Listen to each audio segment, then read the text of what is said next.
বন্ধুরা, যদি কমলার মধ্যে ফুলঝুরি গেড়ে তাতে আগুন লাগিয়ে দেওয়া যায়, তাহলে যখন ফুলঝুরি নিভে যাবে তখন কমলা জ্বলতে থাকবে। কিন্তু এই ভিডিওটিতে এই ছেলেটির একদমই বিশ্বাস হয় না, তাই সে পরীক্ষা করে দেখতে চায়। এজন্য সে একটা কমলা আর একটা ফুলঝুরি নেয়, তারপর এটা কমলার মধ্যে ঢুকিয়ে দিয়ে আগুন লাগিয়ে দেয় এবং ফুলঝুরিটি সম্পূর্ণ পুড়ে যাওয়া পর্যন্ত অপেক্ষা করতে থাকে।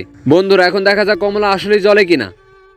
আর আগে বন্ধুরা, তোমাদের কাছে সামান্য কিছু টাকা নাকি মাকে বেশি প্রয়োজন? আমার মতো যাদের মাকে বেশি প্রয়োজন তারা ভিডিওতে একটা লাইক দিয়ে চ্যানেলটাকে সাবস্ক্রাইব করে দিও। সর্বশেষ দেখা যায় আসলেই কমলা জ্বলে গেছে।